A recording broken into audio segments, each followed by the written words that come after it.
Hola, ¿cómo están? Bienvenidos a una nueva revisión semanal de los mercados, en donde estaremos revisando el comportamiento de las bolsas, cobre, dólar y bolsa chilena, el comportamiento de los multifondos y qué podemos esperar. Además, agregamos esta nueva sección de respuestas a todas las consultas que nos hacen en el mismo video semanal de todos los domingos, así que haremos ahí la sección para responder algunas de sus preguntas. La última semana fue bajista para la bolsa norteamericana, leve en los principales índices, pero las acciones tecnológicas cayeron con fuerza, un 3,6%, y de esa manera también aumenta el VIX un 2,5%. El Bitcoin, alineado a lo que son estas caídas de la bolsa de las acciones tecnológicas, cae de manera más fuerte, más abrupta, un 8,1%, y el petróleo WTI cae nuevamente 1,4%. El oro y el cobre suben levemente. El tablero de la última semana se ve partido por la mitad, si se quiere. En la parte de las tecnológicas y las financieras, con grandes caídas, vemos por ejemplo desplomes relevantes de Nvidia, un 13,45%, Google, Microsoft, Amazon cerca del 5%, al igual que Tesla. Y por otro lado tenemos acciones de healthcare, de cuidados de la salud, o consumo defensivo y también energía, que tienen un buen desempeño.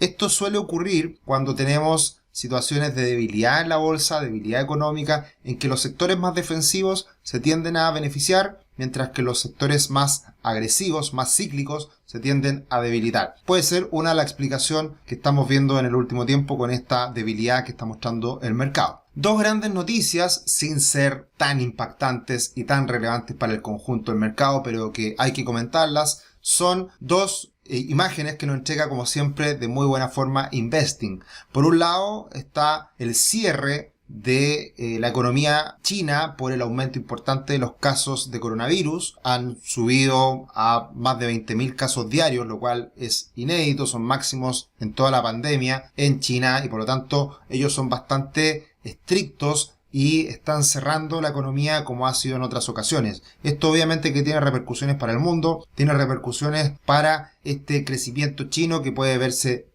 fuertemente afectado en el corto plazo y obviamente que eso de una u otra manera afecta al mundo. Pero sabemos que esto es algo momentáneo, que es algo que va a pasar y por lo tanto hay que mirarlo con calma. Es algo que ocurre y eso muchas veces también puede llevar a otras reflexiones más importantes aún, en que si la economía china se debilita, también las autoridades pueden impulsar estímulos para que la economía vuelva a funcionar, vuelva a revitalizarse. Y eso puede ser incluso positivo en el mediano plazo. Y por otro lado tenemos al crack de los últimos meses, del último tiempo, Elon Musk, muy visible.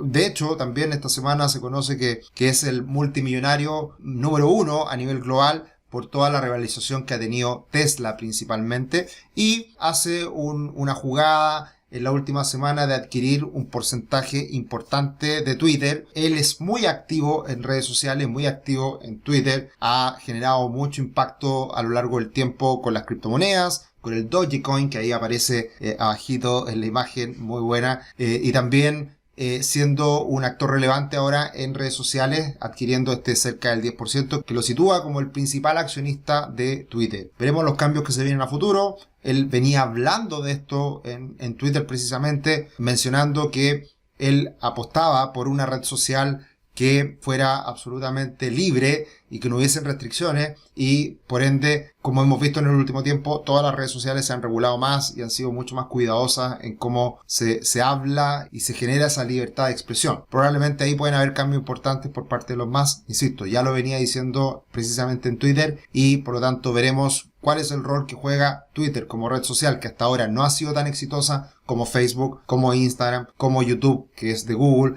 en que podría también jugar un rol importante de cara al futuro. Tuvo una alza importante en ese día, pero luego se diluyó esa alza de Twitter en el muy corto plazo. Pero sin lugar a dudas, lo que va a tener mayor impacto de ahora en adelante, ya lo está teniendo, es el hecho de cómo siguen evolucionando las tasas en el mundo. Y principalmente, sin duda, en Estados Unidos. Acá está el comportamiento del bono del tesoro de 10 años, que lo hemos comentado en muchas ocasiones, cómo había tenido ya varias décadas de caídas en la tasa, por ende revalorización en los bonos y por ende buenas rentabilidades para renta fija, pero está cambiando este escenario, está cambiando esta tendencia, se está rompiendo precisamente este canal bajista de larga data y por lo tanto muchos anticipan que la tasa neutral de Estados Unidos debería estar más alta, debería ser bastante más alta de lo que la tenemos hoy en día, y eso obviamente que puede apretar las rentabilidades, las utilidades de las empresas, los márgenes. El hecho de que existiera un costo financiero tan bajo, endeudarse a bajas tasas de interés, eso permite que cualquier empresa se endeude y esa plata, ese dinero lo ponga a trabajar y generar mayores excedentes, mayores utilidades. El hecho de que aumente la tasa de interés, esto puede perjudicar a las empresas disminuyendo su margen y por lo tanto tiene consecuencias más de largo plazo en la bolsa, en las valorizaciones. En algún momento, en plena pandemia, cuando la bolsa empezaba a recuperarse y a subir de manera importante post-COVID, que para muchos era llamativo, Robert Shiller, un gran economista que tiene varios indicadores de valorización, premio Nobel de Economía, también muy relacionado a las finanzas conductuales, decía que hoy en día era esperable que las empresas tuvieran mayores valorizaciones, porque precisamente con una tasa de interés más baja, esos múltiplos se aumentan, se ven beneficiados. Eso empieza a cambiar ahora. Y por lo tanto, si aumenta de manera considerable la tasa de interés, lo está mostrando el mercado. La tasa se mueve por las expectativas del mercado. Luego la Reserva Federal va a ajustar esa tasa y muy probablemente la va a llevar más arriba, precisamente por esas expectativas de mercado. Ante eso, es probable que las valorizaciones también tiendan a debilitarse y sea más difícil alcanzar nuevamente máximo histórico por parte de la bolsa norteamericana y las bolsas a nivel global también, como un todo. Siempre sabemos que Estados Unidos pesa mucho, pero también ahí se pueden ver beneficiados otros mercados que han sabido convivir con mayores tasas siempre, que es un poco lo que está pasando hoy día con Latinoamérica, que está teniendo un repunte importante y se está viendo beneficiado respecto a este cambio de fondo que estamos viviendo en la bolsa norteamericana. Acá está el conjunto de bonos a nivel global. El valor de los bonos a nivel global se ha visto fuertemente afectado en el último tiempo precisamente por esta situación. Aumenta la tasa, cae el precio de los bonos, por lo tanto cae en valor el conjunto de los bonos a nivel global. Por lo tanto, la renta variable se ha visto perjudicada en el último tiempo y la renta fija también se ha visto perjudicada en el último tiempo. Entonces muchos dicen, ¿dónde nos refugiamos para contener la inflación? ¿Dónde podemos ganar dinero todos los días idealmente? Es difícil, no es fácil. Hoy día los mercados en su conjunto están corrigiendo. Así que hay que tenerlo muy en cuenta eso y, como les digo, renta fija debilitándose a nivel global, renta variable también debilitándose a nivel global. Por lo tanto, es muy importante buscar dónde refugiarnos y en qué invertir. Bien, y acá tenemos el Bloomberg Barclays US Aggregate, que es el índice que mide el comportamiento del conjunto del mercado de bonos. Ya lleva 20 meses cayendo. Esta caída comenzó en agosto del 2020 y la caída completa ha sido de un 7,6. Obviamente muy menor respecto al mercado accionario, a la renta variable. Una caída del 7,6 puede pasar en un par de días en las acciones, pero en el mercado de renta fija es muy importante. Y ha sido un gran drawdown, una gran caída desde máximo hasta los niveles actuales respecto a otros momentos del mercado también. De hecho, mirando las últimas décadas, tenemos que esta caída ha sido la más importante de manera única o directa en un periodo de tiempo, que ha sido la más grande desde los años 80 y que da cuenta de este aumento de la inflación, de este aumento de las expectativas de alzas de tasa y que nos lleva a esta situación en este momento. Así que hay que mirar con mucha atención cómo siguen evolucionando los bonos del Tesoro de Estados Unidos. Ya están en el 2,7, una alza muy importante, y también cómo va a ser los movimientos de tasa por parte de la Reserva Federal, que también han ido aumentando en las últimas semanas esa expectativa de que van a venir más tasas, más alzas de tasas y más agresivas también. La gran duda es cómo va a seguir en este contexto el mercado accionario, y quienes más se pueden ver perjudicados por el aumento de tasas de interés son las acciones tecnológicas. Acá está el Nasdaq 100, que corrigió cerca de un 20%, un poquito más desde máximos, repuntó muy fuerte las últimas semanas y nuevamente está corrigiendo. Está haciéndose una figura que es muy importante. O consolida la tendencia y de esa manera sigue subiendo, o realmente estamos viendo un inicio de una corrección mayor. Como lo hablamos la semana pasada y mostramos los datos de la inversión de la curva y de cómo viene el mercado en el corto plazo, todo quiere decir que en el corto plazo no va a haber recesión y que todavía le queda espacio a la bolsa para seguir recuperándose, pero nunca se sabe y hay que estar muy atento a cómo esto se desarrolla. Esta es una de las posibilidades: caídas, ruptura de mínimos, y ahí podemos ver una caída severa que históricamente puede ser una gran corrección, 30-40%, como lo hemos visto en otras épocas, no se sabe. O tenemos esta última corrección y luego una recuperación, ¿Qué es importante en el corto plazo que hay que mirar? Estamos en un mes de abril que es positivo para las bolsas y estamos en el inicio de una nueva entrega de resultados que también ha sido positiva en el último tiempo para las acciones. Así que esos dos factores pueden ser favorables en el corto plazo para la bolsa norteamericana. Como siempre, los dejamos cordialmente invitados a nuestro canal de YouTube, que nos sigan. Finanzas personales y educación financiera, esperamos que sea de calidad, de valor para ustedes, que nos sigan, que compartan la información, que nos sigan también en otras redes sociales como Instagram y Twitter, @cetricio, @rubixcl. Mucho contenido, todas las semanas subiendo más y más información. Y como siempre también, nuestra asesoría financiera está disponible para todos ustedes. Nos pueden contactar, enviar un correo a contacto@rubix.com, en donde pueden solicitar una reunión de diagnóstico para evaluar si pueden o les interesa y les sirve tomar un plan de asesoría financiera con nosotros. Son varios los planes para todos los gustos, para todos los bolsillos, así que invitados a que también nos contacten para poder asesorarlos financieramente de la mejor manera posible. Y también tenemos nuestros cursos, una nueva promoción estamos lanzando, 2x1, solo 100 códigos de cursos que tienen un valor de 14.900 pesos. Macroeconomía para las inversiones, cómo invertir en la bolsa de valores, finanzas personales, análisis técnico y estrategia bursátil,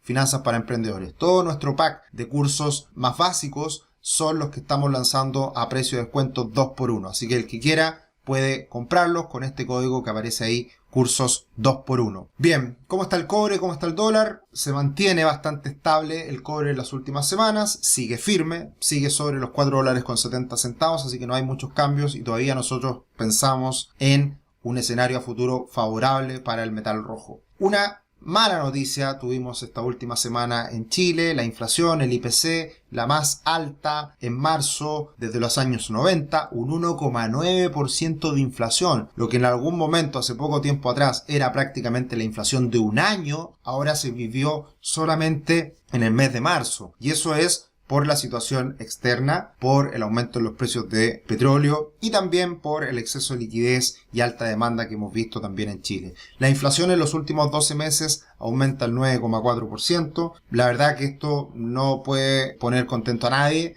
Es una noticia muy mala que la inflación siga aumentando. Y en el dólar se vio este efecto que tiene varias lecturas. Si aumenta la inflación, es probable que el Banco Central suba más las tasas y por lo tanto el peso chileno se fortalece. Por ende, el dólar debería caer.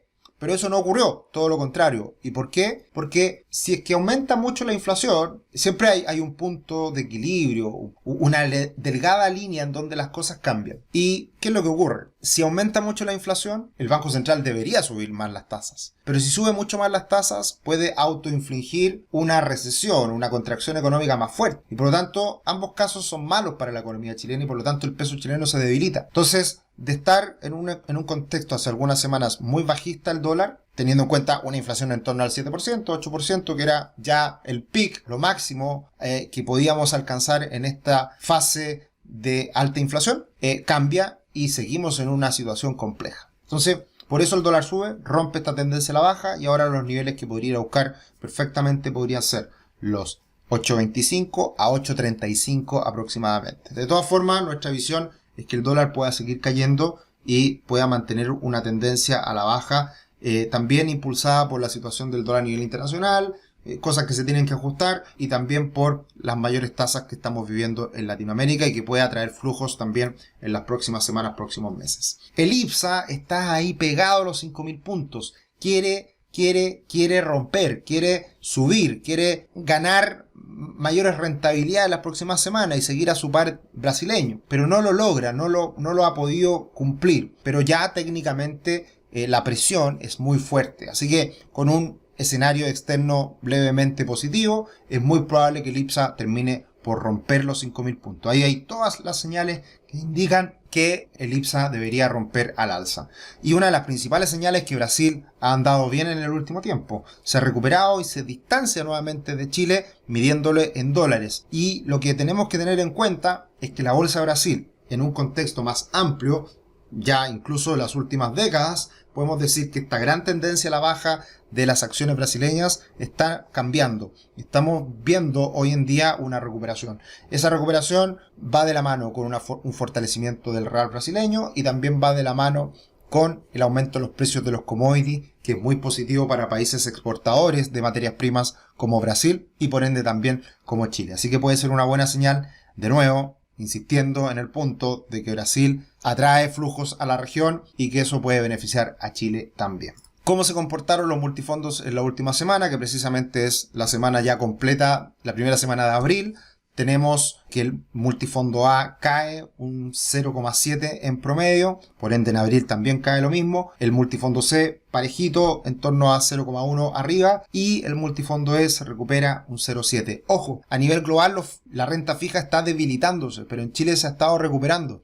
Y esos son los desequilibrios que se producen en algunas ocasiones y que se tienden a ajustar. En algún momento Chile tuvo un desplome de las tasas, un desplome de la renta fija, lo pasamos muy mal el año pasado, y por lo tanto en cierta medida se anticipó a lo que está pasando en el mundo y por lo tanto ahora se está ajustando. Entonces, no necesariamente el escenario negativo a nivel internacional de bajas las tasas, o sea, bajos los retornos de las tasas, está afectando a Chile y Chile se está ajustando y está mejorando también ese escenario de riesgo. ¿Qué podemos esperar en la semana que inicia? Comienza una nueva temporada de resultados en Estados Unidos. Como siempre, la primera semana entregan empresas financieras, bancos, como el Citi, como Goldman Sachs, Morgan Stanley, Wells Fargo. Así que muy importante estar atento al próximo día jueves, los resultados que entregarán estas empresas. También importante BlackRock y Delta, que son grandes empresas que también entregarán resultados esta semana. Muy importante, hoy día domingo hay elecciones presidenciales en Francia. Ya ha habido harto temor, harto castigo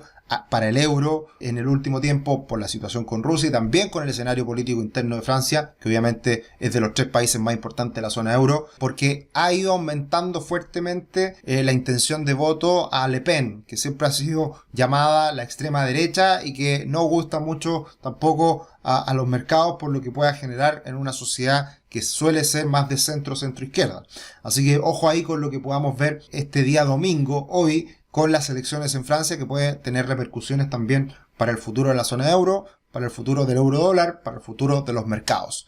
Muy importante esta semana también, la inflación en Estados Unidos. Se espera siga siendo muy alta. Se espera una inflación del 1,2%. Ojo, sigue siendo muy alta y sigue generando impacto el exceso de liquidez, el exceso de billetes, el exceso de bonos que se entregaron el año pasado en Estados Unidos. Situación muy parecida a la que vivió Chile. Y por eso muchos comparan lo que pasa en Estados Unidos con Chile. Y sí, son comparables, no porque sea un fenómeno a nivel global, sino que porque ambos países entregaron mucho dinero a la economía, a las personas. Son situaciones similares desde el punto de vista del exceso de liquidez que se le entregó precisamente a las personas. Así que esas son, creo, las dos noticias más importantes en el inicio de la semana. También hay decisión de tasas en Europa, no menor, y también ventas minoristas en Estados Unidos. Acá lo que les decía, Marine Le Pen casi empatada con Emmanuel Macron en sondeos al cierre de la campaña presidencial en Francia. Muy atento a lo que pase hoy.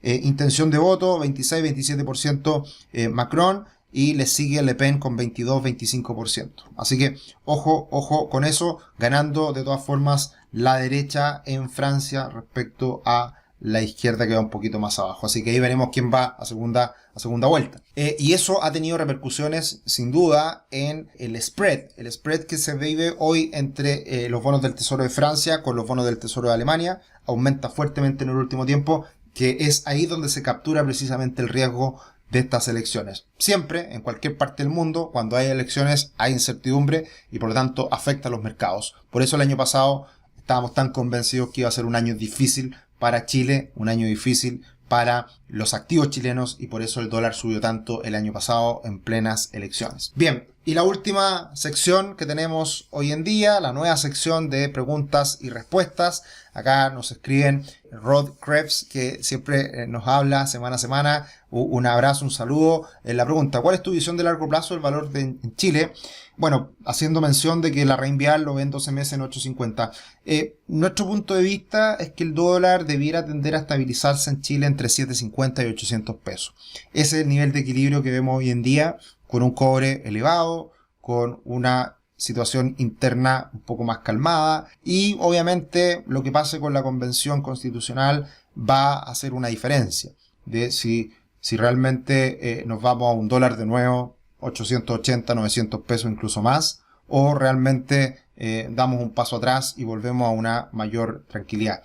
Es difícil saber qué es lo que va a pasar después de la convención. Si se rechaza, ¿qué va a venir después de eso? Un nuevo acuerdo, nuevos años de incertidumbre. Vamos a estar jodidos por un buen tiempo, porque si es que se rechaza, va a seguir la incertidumbre, va a seguir las demandas sociales. No van a haber cambios importantes que muchos esperaban. Y además es un golpe al gobierno actual. Entonces eso obviamente que no puede ser bueno desde ningún punto de vista. Y obviamente puede ser muy malo que la Convención Constitucional apruebe una nueva constitución que sea algo que no esté respaldado del todo por la población, haya mucha fricción y salgan cosas que hemos visto en el último tiempo que no son muy razonables. Así que, teniendo en cuenta todo esto, nuestro escenario es 750, 800 pesos hasta antes de la convención, que ahí probablemente el dólar puede estar un poquito más arriba y pueden pasar varias cosas, pero ese es nuestro precio de equilibrio. Gracias, Sergio, por tan valiosa información. Pregunta de Juan Araya: Sergio, en caso de que haya una recesión en Estados Unidos, ¿para cuándo se prevé? Siempre es muy difícil poder anticipar una recesión, pero tenemos algunos datos de Goldman Sachs de acuerdo a sus proyecciones, sus índices, sus estimaciones que hacen. En el corto plazo, los próximos 12 meses, nos ven mayor probabilidad de recesión, ¿ya? Y eso yo creo que hay bastante consenso en ese sentido. El crecimiento va a seguir fuerte y se ve difícil una recesión hoy día en Estados Unidos y por lo tanto eso es bueno para las acciones. Pero de todas formas ha aumentado esas probabilidades más a largo plazo y hay un sentimiento por parte de los analistas, del mercado también. Entonces vamos a ver cuándo esa posible recesión puede llegar. Puede darse. Muchos hablan de que el próximo año va a ser más complejo y los mercados anticipan ese futuro. Entonces veremos qué es lo que ocurre de aquí a los próximos meses teniendo en cuenta ese aumento en las probabilidades de recesión que en el corto plazo no se ven, pero sí podría ser en un tiempo más. Próximo año 2024, estamos haciendo harta futurología, pero es lo que dicen muchos analistas. Y la última consulta: ¿cuál actualmente es el broker nacional más económico en cuanto a comisiones para comprar acciones nacionales? Hay varios, muchos que tienen plataformas digitales, funcionan bastante bien y tienen menores comisiones. Obviamente si uno tiene un asesor, alguien que lo acompañe en las decisiones, es más caro. Nosotros tenemos acuerdos en que nos entregan condiciones bastante favorables.